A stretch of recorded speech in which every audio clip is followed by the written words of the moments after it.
¿Estás escuchando? Bancate ese defecto.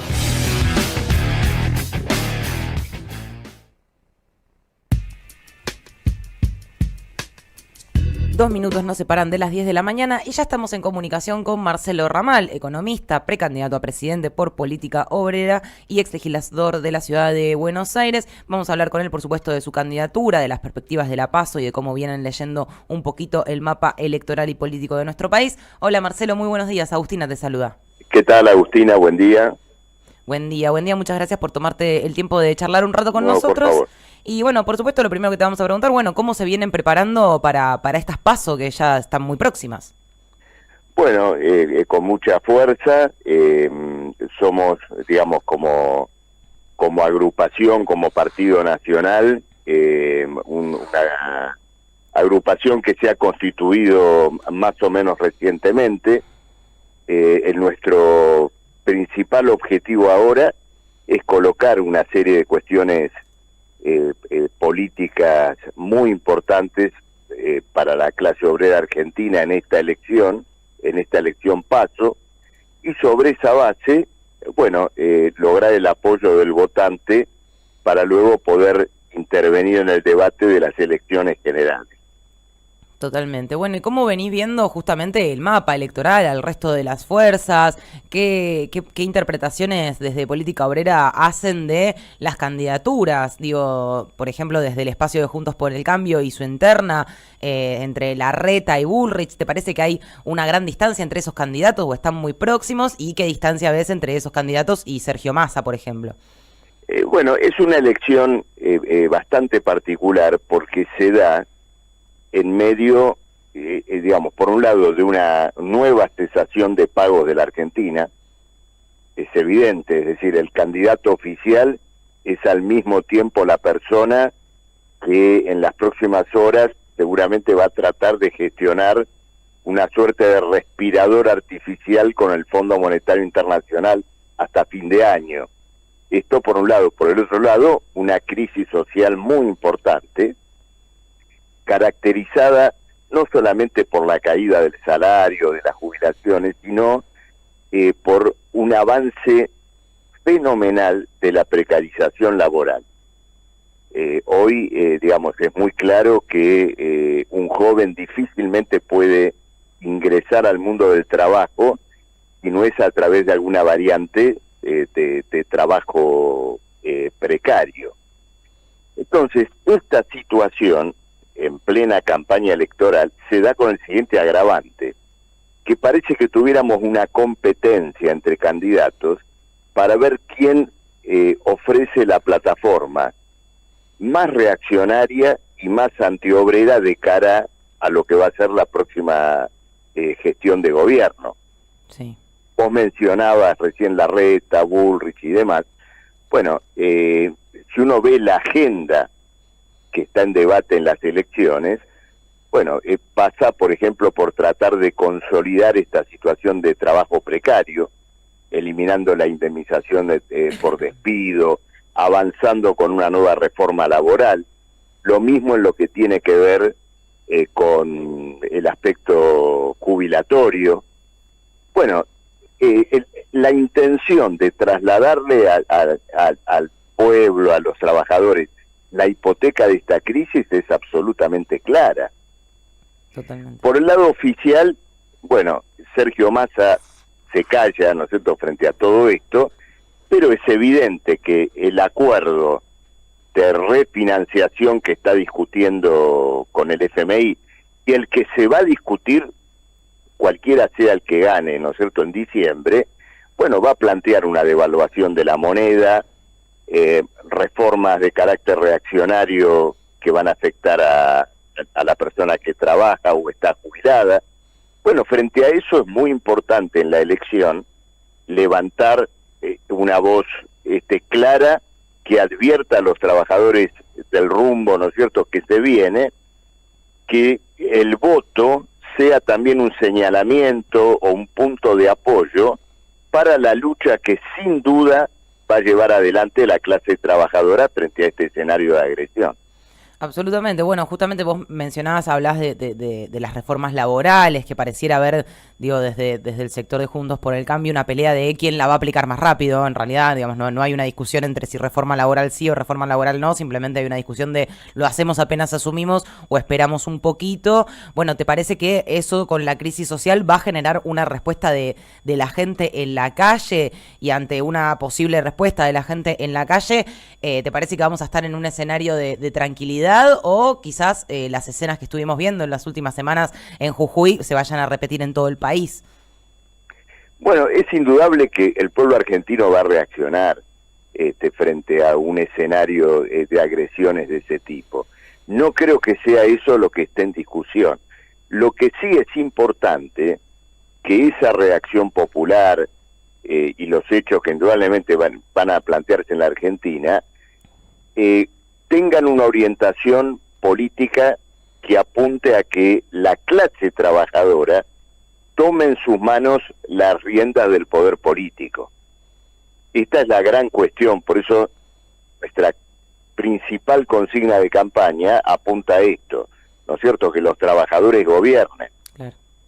La crisis que se está viviendo en la Argentina coloca un problema de poder político, porque cuando se llega tan lejos en el nivel de bancarrota económica y financiera y de empobrecimiento general, lo que debe discutirse es qué clase social tiene que gobernar. Quiero señalarte además un punto que ha sido borrado de la agenda de la campaña electoral, pero no por nosotros, que es la situación de la guerra de alcance internacional que hoy se está viviendo. Sí. Ninguna corriente socialista, internacionalista en la Argentina debería declararse prescindente en este punto, porque una serie de contradicciones internacionales ha llevado a esta guerra de rapiña que en cualquier momento puede dar una escalada, inclusive nuclear. Claro. Entonces, hay una humanidad que está interpelada como nunca lo estuvo, por lo menos en el último medio siglo. Bueno, y en esto también Política Obrera va a dar o va a aprovechar la campaña electoral para una lucha contra esta guerra imperialista. Finalmente es una tradición del socialismo, de las corrientes de izquierda, llevar adelante grandes batallas políticas contra las guerras imperialistas, contra las guerras de rapiña, y esta no puede ser una excepción.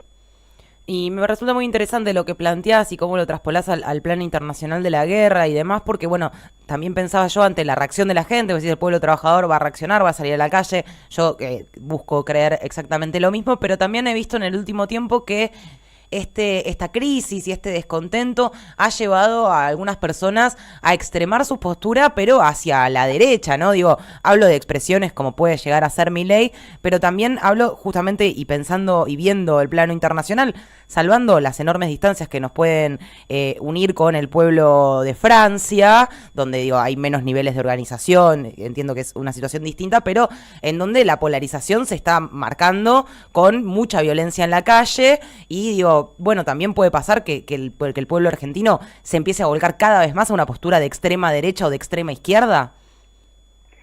Mira, ocurre lo siguiente, no creo que haya una polarización Bien. De ese tipo. Una polarización exige movimientos de masas de carácter consciente, claro. Que postule una salida u otra. La década de 1930 en Alemania yo no la veo en la Argentina, claro. Ni por derecha ni por izquierda. La izquierda no tiene en este momento ni un poder de movilización, ni tampoco es un factor político en la crisis. Esto te lo digo con toda crudeza. Sí. Deberá serlo y deberíamos discutir cómo tiene que actuar y cómo tiene que expresarse para hacerlo. Hoy no lo es. A lo que asistimos en la izquierda es a una lucha de caranchos por ver quién va en un cargo, quién va en el otro. Asistimos en esta campaña al espectáculo increíble de que se filman spots de un partido contra otro. Sí. Pero por eso, dejemos por ahora, ¿no es cierto?, ese aspecto de lado. Del otro lado, el fenómeno derechista tipo Milei, da la impresión de que se empieza a desarmar. Suena, digamos, más bien a una especie de franquicia mediática que se quiso armar al estilo Maratea, ¿no?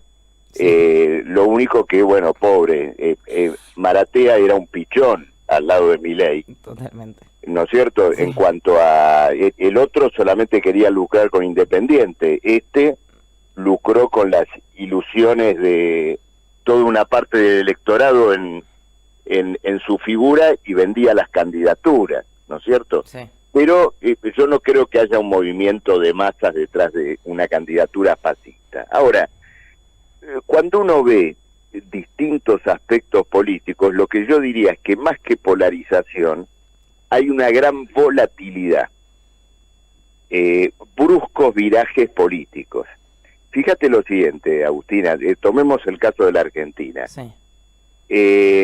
Tuviste la elección de Salta, tuviste la elección de Jujuy, ganaron los gobernadores del régimen, digamos, sí. Y a las 2 semanas había rebeliones populares y huelgas de maestros extraordinarias en las 2 provincias. Entonces la gente, los que salieron a la huelga, una parte por lo menos, y tal vez una parte importante, habían votado a los gobernadores. Claro. Si no, no hubieran ganado. Entonces, aparece una votación y a las 2 semanas la población se da cuenta que de alguna manera fue estafada con el voto y sale a la huelga. En Francia gobierna un derechista que está enfrentando una inmensa rebelión popular. Entonces, creo que hay una gran volatilidad política que expresa tal vez, digamos, la búsqueda casi desesperada de las masas por una salida. Total. Que no la encuentran, es decir, hagámonos cargo del escenario dramático que estamos viviendo. Bueno, el gran desafío de una izquierda revolucionaria es trabajar, concientizar, persuadir de cuál debe ser la salida en una crisis histórica como esta. Este es el problema que me parece tenemos que ver en este momento. La elección es una oportunidad para debatir una agenda. Por ejemplo, yo ayer tuve que ir a hacer un reportaje a un diario de alta alcurnia, no lo voy a nombrar, pero ustedes se lo imaginan, sí. Y me hicieron 30 preguntas así tipo ping-pong, que en cierta manera eran un atropello político también. Porque me preguntaban, ¿qué me preguntaron? Si estaba a favor de una reforma laboral, si las pistolas Taser estaban bien, si la edad de imputabilidad se tiene que bajar o no. Bueno, era una agenda integralmente de derecha. Claro. ¿No es cierto? Sí, entonces, sí. Hay que dar todo un debate en relación a esto. ¿Qué significa una reforma laboral? ¿Qué significa una reforma previsional? ¿Qué es lo que tiene que ver esto con la decadencia de un régimen social también? Porque fíjate lo siguiente en este debate sobre la indemnización por despido, sí. ¿No es cierto? Que ha colocado Larreta. Vos fíjate lo siguiente, cuando el capitalismo era un régimen social, digamos, pujante, en ascenso, cuando se organiza la fábrica moderna, bueno, nace el trabajo por hora y nace la relación laboral estable. Porque el empresario dice, bueno, a vos te tengo 8 horas por día, ¿no es cierto? 40 horas por semana y yo me hago cargo de organizar la producción. Sí. Que voy a salir a vender. Ahora, el mensaje del capitalista es el siguiente: yo no me hago cargo de nada. Si hoy quiero que vengas 4 horas, venís 4. Si mañana quiero que trabajas 12, trabajás 12. Si pasado mañana te tengo que despedir, te quiero despedir sin hacerme cargo de nada. Entonces, es un régimen social que traslada toda la carga de su incertidumbre, de sus crisis, de las fluctuaciones de su negocio sobre la clase obrera. Totalmente. Eso significa, porque, a ver, cuando los negocios están en alza, los beneficios no se comparten con los trabajadores. Ahora, viene una recesión y el empresario tampoco está dispuesto a destinar una parte de sus beneficios a sostener un plantel. No, lo despide. Es, digamos, o sea, una el trabajador se barbarie hace cargo social. o sea, no puede recibir los beneficios de buenos momentos, pero además se tiene que hacer cargo de los malos momentos. Se tiene que hacer cargo del mal momento porque apenas viene la recesión, viene el despido fácil, sin indemnización. Entonces, es un régimen de barbarie social. Apenas caiga la economía 1 punto, 2 puntos, la tasa de desocupación se va al 10% de esa manera.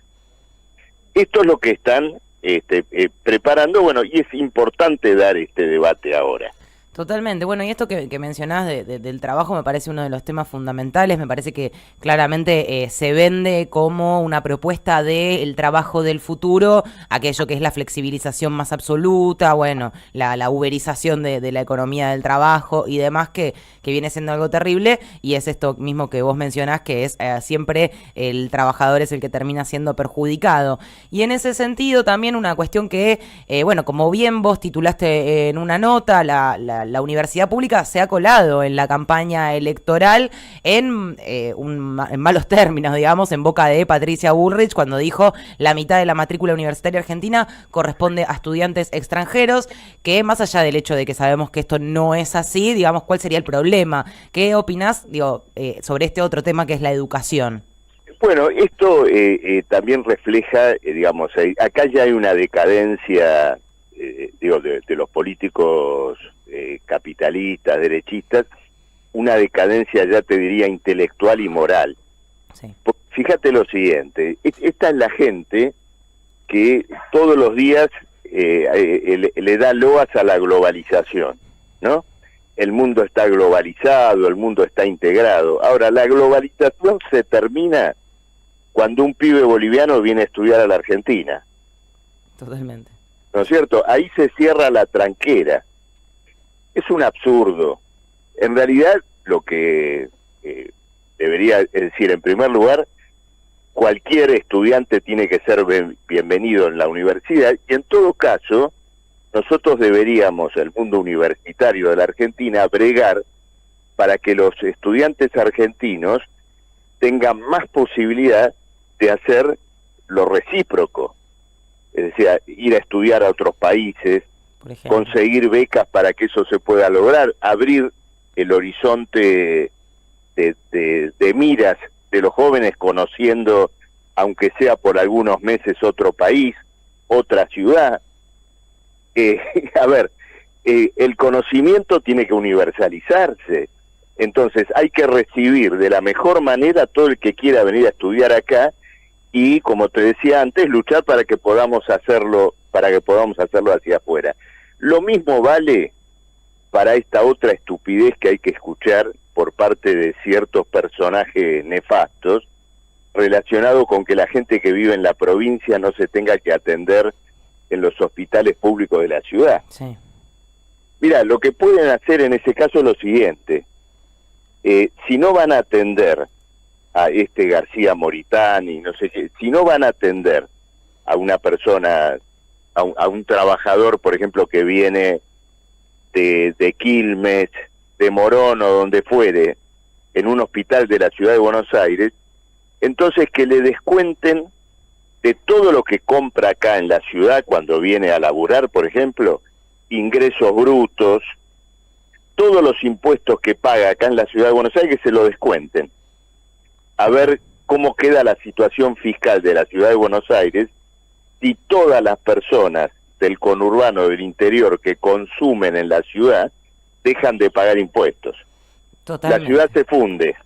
No, totalmente. Y aparte, bueno, recordemos que la situación de la Ciudad de Buenos Aires es cada vez más expulsiva, también en términos inmobiliarios. Acceder a una Por vivienda supuesto. a través de alquiler, como mínimo, es absolutamente imposible. Entonces, quizás uno que tiene su trabajo en la Ciudad de Buenos Aires, igualmente se tiene que ir a vivir al conurbano porque es imposible y es totalmente expulsiva la ciudad. Y lo que vos bien decís, si todas esas personas no consumiesen en la ciudad tampoco tendría la misma recaudación. Desde luego. Bueno, Marcelo, la verdad muy claro todo lo que nos mencionás y muy interesante. Un placer haber hablado con vos.